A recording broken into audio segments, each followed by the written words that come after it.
Welcome to the deep dive. Today, we're taking a close look at Alibaba Group's latest numbers. Yeah, we've got their Q4 results for 2025 and the full fiscal year picture, too. We're pulling from their official release and the earnings call. Right. And for you listening, this is really about understanding where a huge global tech company is heading, Hmm. especially if you're interested in business, AI trends, e-commerce. Exactly. Or just how all that stuff kind of intersects. We'll try to, cut through the noise and give you the main takeaways, no getting bogged down in endless figures. Definitely. So, our sources, the official earnings release from May 15th, 2025, and what was said on the earnings call that same day, gives us a pretty solid view of their finances and their strategy. Our mission basically is to pull out what really matters. We're talking Alibaba's performance, their big push into AI and cloud, how their e-commerce side is doing, international growth. And what it all means for the future, Yeah. right? Without making your head spin with jargon. Precisely. Okay, let's unpack this. Let's get to it. So, starting big picture revenue, how did they do in Q4 and for the whole fiscal year? Okay, so broadly things are looking, well, pretty steady on the growth front. For Q4 2025, revenue hit RMB 236.4 billion. That's a 7% bump compared to last year. 7%. Yeah, but interestingly, if you take out their SunArt in in-time businesses, which they've been restructuring, that growth actually jumps to 10%. Ah, okay. That's a notable difference. And the full year? For the full fiscal year 2025, revenue grew 6% year over year, totaled about RMB 996.3 billion. So consistent growth overall. Got it. So top line is moving up. What about profitability, the bottom line? Yeah, that's where things got quite, well, dynamic, especially in Q4. Income from operations, a huge jump, up 93% year over year, reaching RMB 28.5 billion. Wow, 93%. Right. And their adjusted EBITDA, that's a key metric for them, kind of like operating profit before certain items, that was also strong, up 36% to RMB 32.6 billion. Net income had this massive 1,203% increase to nearly RMB 12 billion.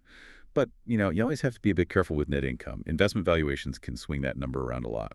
True. So what about the non-GAAP figure? Right. The non-GAAP net income, which smooths out some of those fluctuations, still showed a very healthy 22% increase. Came in at about RMB 29.8 billion for the quarter. Okay. Those are some pretty impressive quarterly jumps. How did the full fiscal year stack up on profit? The full year also showed positive trends, definitely. Income from operations was up 24% year over year, around RMB 141 billion.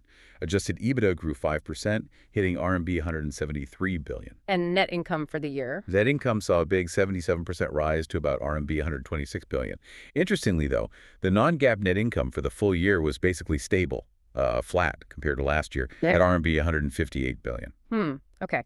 So strong finish to the year, but maybe some nuances in the full year profit picture compared to the quarter. Did the leadership, like the CEO or CFO, comment on this? Oh, yeah, absolutely. CEO Eddie Wu really emphasized their user-first, AI-driven strategy. Yay. He pointed to that as the reason for the results. Right. He specifically mentioned the cloud group's faster growth, thanks to AI demand, and also the solid 12% growth in customer management revenue over at Taobao and Tmall. Okay. And the CFO, Toby Xu, he echoed that, highlighting the strong quarter, 7% revenue, 36% EBITDA growth.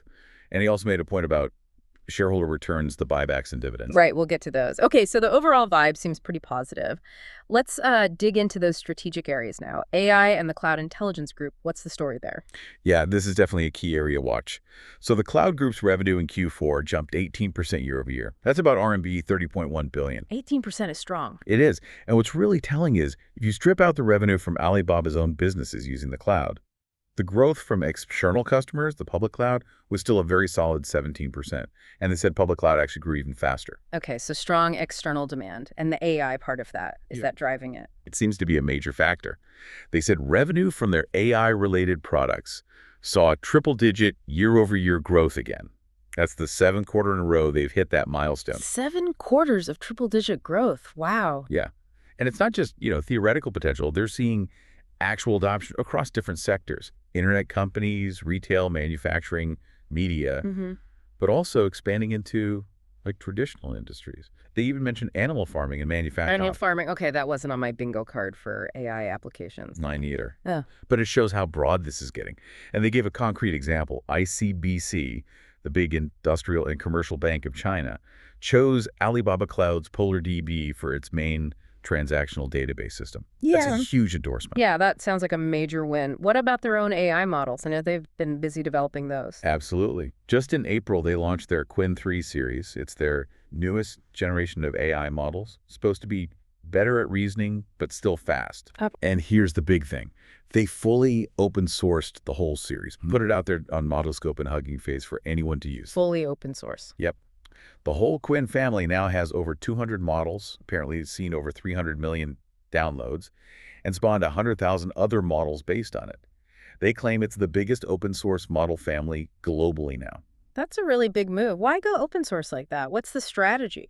Well, the idea is, by making these powerful tools freely available, they stimulate innovation.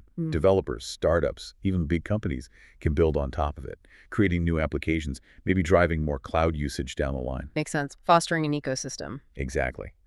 And looking ahead, Alibaba clearly expects AI to keep fueling faster growth for their cloud business.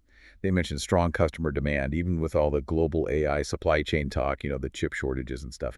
And they're continuing to invest heavily in the needed infrastructure. Okay, very interesting on the cloud and AI front. Let's switch gears to the core business. Taobao and Tmall, the e-commerce giants, how did they perform? Taobao and Tmall Group also had positive results. Revenue was up 9% in Q4, reaching RMB 101.4 billion. Okay. A key driver there was what they call customer management revenue, Yeah. basically advertising and marketing services for merchants. That grew 12% to about RMB 71 billion. And what pushed that growth? Two main things, it seems. One was a better take rate, the percentage they earn from transactions. This was helped by those software service fees they started charging on Taobao back in September 2024. Ah, right. And the other factor was wider use of their QZT marketing tool, Quanzantui. More merchants are using it to promote their stuff. So those efforts to, let's say, increase monetization seem to be working. Yeah, appears so. Yeah. And they're not stopping there. They're investing across the board, user growth, make sure they have price competitive products, better customer service, boosting their membership programs. And AI. You mentioned AI earlier. How does that fit into e-commerce? Right.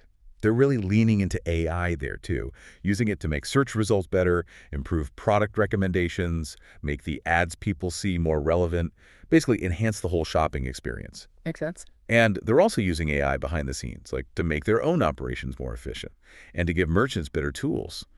The long-term vision seems to be using AI to maybe create totally new ways for people to shop and discover things online. Fascinating. So what's next for monetization on Taobao and Tmall? Any specifics? Well, they plan to continue rolling out those software service fees, and they also mentioned gradually pulling back on some of the rebates they give merchants during this fiscal year, 2026. Okay. And they want to get even more merchants using that QZT tool, specifically targeting smaller businesses and maybe those selling unbranded or white label products. And of course, exploring how AI itself can create new revenue streams. Got it. Let's look internationally now. The Alibaba International Digital Commerce Group, AADC, that's been a hot spot for growth, right? Oh, absolutely. ADC had another impressive quarter. Revenue jumped 22%, hitting RMB 33.6 billion. 22%. Nice. What's driving that? Mostly their cross-border platforms. AliExpress and Trendyol were singled out as performing really well. Breaking it down, international retail was up 24%, and international wholesale grew 16%. Strong numbers. But what about profit? Are these international ventures making money yet? Still operating at a loss, but the loss is shrinking. The adjusted EBITDA loss for ADC narrowed to RMB 3.6 billion. Last year, same quarter, it was RMB 4.1 billion. So improvement there. Why the smaller loss? They pointed to better efficiency, basically. Smarter investments in operations. Particularly, they mentioned the unit economics of AliExpress's choice business are getting better. That's their program for selected products with faster guaranteed shipping. Right. And the strategy going forward. Keep adding more products, more variety. And a key part of that is getting more local merchants and partners on board in all the different countries they operate in. Okay. How about Cainiao, the logistics arm? Cainiao's revenue actually decreased this quarter, down 12% year over year to about RMB 21.6 billion. Oh, why the drop? It sounds like it's mostly an accounting thing, the strategic shift. More of the logistics services are being integrated directly within the e-commerce businesses, like ADC or Taobao Mall. So the revenue and probably some costs show up there instead of under Cainiao. Ah, okay. So less standalone revenue for Cainiao, but maybe the overall group cost structure is improving. Seems that way, because Cainiao's adjusted EBITDA loss also got much smaller.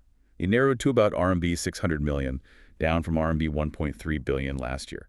So definitely improved efficiency within logistics itself. Gotcha. And the local services group, that's AMAP and Illig.me, right? Correct. That segment grew revenue by 10% year-over-year in Q4, reaching RMB 16.1 billion. What drove that? Mainly more orders on both platforms, AMAP, the map service, and Illig.me, the delivery platform.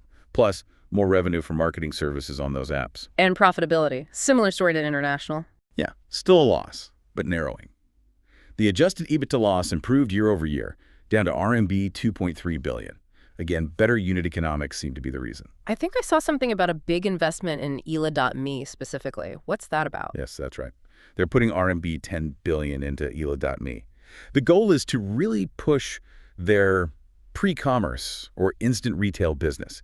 Think rapid delivery of groceries, everyday items. Instant retail, okay. Yeah, they want to build on what they already have with places like Freshippo and integrate this instant delivery capability right into the main Taobao app. They've started trials called Taobao Shango, and apparently those went better than expected. Interesting. So blending local quick delivery with their massive national e-commerce platform. Exactly. Short term, it's about getting users to try it. Long term, they see the synergy between nationwide e-commerce and local instant delivery as a way to get people more engaged and upgrade the whole business model. Sounds ambitious. Will it impact profits in the near term? They did signal that, yeah. Because of these big investments and just the general competition in that instant delivery space, they expect some fluctuations in the local services group's EBITDA going forward. Okay, makes sense. Nearly there. What about the digital media and entertainment group, Youku and the rest? That group actually had a decent quarter, too. Revenue up 12% year-over-year to about RMB 5.6 billion. Driven by? Mostly their movie and entertainment content, plus advertising revenue from Youku, their streaming service. And significantly, the group's adjusted EBITDA actually turned positive this quarter. Oh, profitable. Yeah, apparently driven mainly by Youku itself hitting profitability. That's a pretty big turnaround for that segment. Definitely. Okay, last major area. Shareholder returns, buybacks, dividends, what's the latest? They're continuing to be quite active here. In the full fiscal year 2025, they bought back US $11.9 billion of their shares. That reduced the total shares outstanding by about 5.1%. That's a significant amount. It is. And on top of that, the board approved dividends, both annual and a special one, totaling US $4.6 billion. Those are scheduled to be paid out in early July 2025. Okay, good news for shareholders. Yeah. And one last point, employee numbers seem to drop quite a bit. Yeah, quite significantly, down to about 124,000 employees at the end of March 2025.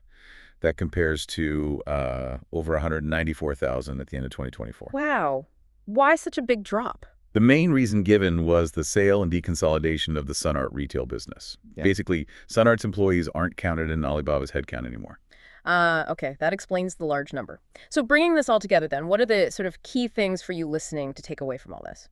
Well, I think the big picture is one of, steady overall growth combined with really focused strategic moves. AI and cloud are clearly becoming huge growth engines for them. That's undeniable. Core e-commerce in China is still making progress on monetization. International is growing fast, even if not profitable yet. And these big bets on AI, especially the open source approach and on instant retail, those are clearly central to their future plans. And they're keeping shareholders happy with returns. Exactly. Share buybacks and dividends remain a clear priority. So solid execution, strategic focus, significant investments for the future. Okay, so maybe a final thought for you to chew on.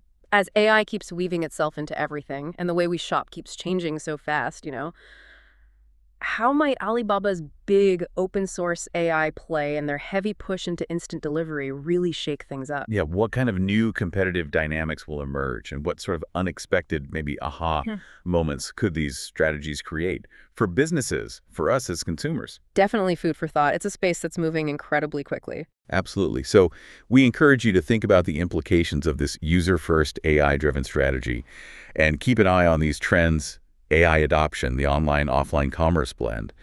And let us know if you have any thoughts or questions yourself. Great stuff. Thanks for joining us for this deep dive. We'll catch you next time.